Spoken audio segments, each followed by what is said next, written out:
नमस्कार viewers and welcome to law Chakra. Delhi के much awaited assembly elections अब हो चुके हैं और नतीजा भी हम सबके सामने है। अब जो नजरें बनी हुई हैं वो इस बात पर है कि दिल्ली में चीफ मिनिस्टर की कुर्सी कौन संभालेगा और क्या वो अपना काम अच्छे से कर पाएगा। लेकिन जहां अभी भी इस बात का पता चलने में वक्त है, आपको याद होगा कि हमने आपको बताया था कि इस बार के दिल्ली इलेक्शंस में कई सारे कैंडिडेट्स का क्रिमिनल बैकग्राउंड था। तो क्या ऐसे कैंडिडेट्स को इलेक्शन लड़ने देना चाहिए? आपको बता दूं कि सुप्रीम कोर्ट ने एक बार फिर से एक अहम मुद्दे पर अपनी नजर डाली है। इस बार सवाल ये है कि क्या दोषी ठहराए गए एमपीज और एमएलएस पर लाइफ टाइम बैन लगना चाहिए या नहीं। जी हाँ, ये बड़ा सवाल हाल ही में हुए दिल्ली इलेक्शंस के दौरान काफी उठ रहा था और अब देखिए कि कैसे ये सुप्रीम कोर्ट की नजरों में भी आ गया है। इस केस की सुनवाई भी सुप्रीम कोर्ट ने सोमवार यानी कि 10 फरवरी को की है और कुछ बहुत ही दिलचस्प और कंसर्निंग सबमिशन सामने आए हैं। तो चलिए बिना देरी करते हुए केस हियरिंग पर चलते हैं और देखते हैं कि क्या सुप्रीम कोर्ट इस मामले को सुनना चाहती है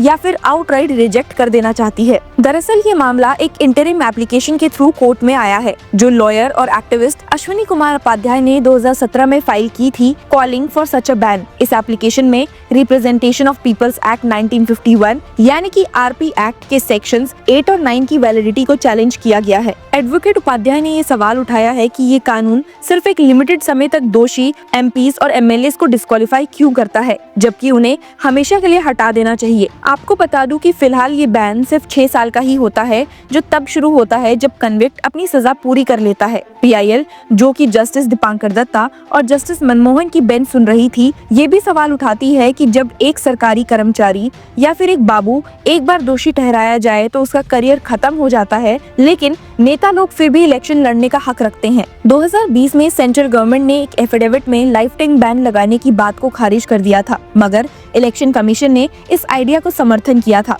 फिलहाल कन्विक्टेड पॉलिटिशियन सिर्फ 6 साल तक चुनाव नहीं लड़ सकते। 1951 के रिप्रेजेंटेशन ऑफ पीपल एक्ट के तहत यही निर्धारित किया गया है। 2023 में सुप्रीम कोर्ट की एक 3 जज बेंच, जो कि तब के chief justice of India DY Chandrachud के नेतृत्व में थी, ने एमपीज और एमएलएस के केसेस के स्पीडी ट्रायल को लेकर एक बड़ा फैसला दिया था। सोमवार को हुई हियरिंग में जस्टिस दीपांकर दत्ता और जस्टिस मनमोहन की बेंच ने ये नोटिस किया है कि इन ट्रायल्स का प्रोग्रेस आज भी स्लो है, लेकिन उन्होंने कहा कि ये मुद्दा दोबारा उठना ठीक नहीं होगा क्योंकि इस पर एक बड़ी बेंच पहले ही फैसला ले चुकी है। इसी वजह से ये मामला chief justice of India Sanjeev Khanna के पास भेजा गया है ताकि एक प्रॉपर बेंच तय की जाए जो कि इस इशू को दोबारा देखे। लेकिन रिप्रेजेंटेशन ऑफ पीपल एक्ट के सेक्शंस 8 और 9 की वैलिडिटी का मामला जस्टिस दत्ता और जस्टिस मनमोहन की बेंच ही देखेगी। कोर्ट ने 2017 में फाइल की गई ओरिजिनल एप्लीकेशन में कुछ अमेंडमेंट्स की अनुमति भी दे दी है। अब अगर बात करें हियरिंग की, तो क्योंकि ये मामला आरपी एक्ट के प्रोविजंस की कॉन्स्टिट्यूशनल वैलिडिटी से जुड़ा है, सुप्रीम कोर्ट की bench of justice Datta and justice Manmohan ने अटॉर्नी जनरल ऑफ इंडिया से इस मुद्दे पर कोर्ट को समझाने को कहा है। हियरिंग के दौरान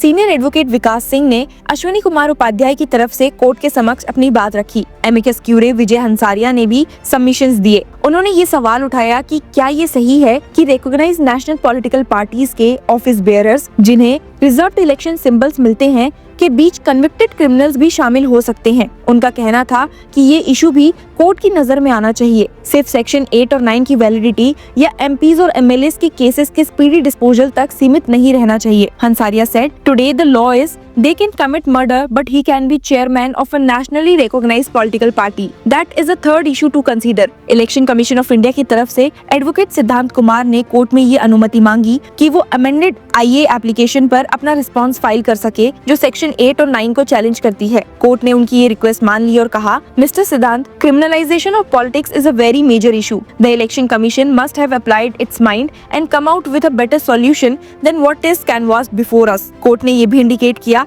कि वो इस मुद्दे पर एक कॉम्प्रिहेंसिव रूलिंग पास करने का मूड में है। सुनवाई के दौरान बेंच ने ओरली कहा, mister Upadhyay, your goal decriminalization of politics is something we need to achieve as a country, but we should not do a half-baked exercise. Otherwise, people will think they are being taken for a ride. Representation of People Act का section 8 उन लोगों को disqualify करता है जो कुछ खास जुर्म के लिए दोषी पाए गए हैं। ये डिस्क्वालिफिकेशन कन्विक्ट की सजा के दिन से शुरू होती है और 6 साल तक चलती है। सेक्शन 9 भी ऐसे लोगों पर प्रतिबंध लगाता है कि वो सरकारी सेवा, से भ्रष्टाचार या देश के प्रति अविश्वास की वजह से निकाले गए हैं, लेकिन ये प्रतिबंध सिर्फ 5 साल का होता है। कोर्ट ने attorney general of India R Venkataramani से इस मामले में मदद मांगी है। जस्टिस दीपांकर दत्ता का कहना है, a government servant like a class 4 employ once convicted for a grave offence like murder और rape can not get back his job, but an MP MLA can once again become a parliamentarian और MLA and also can go to become a minister.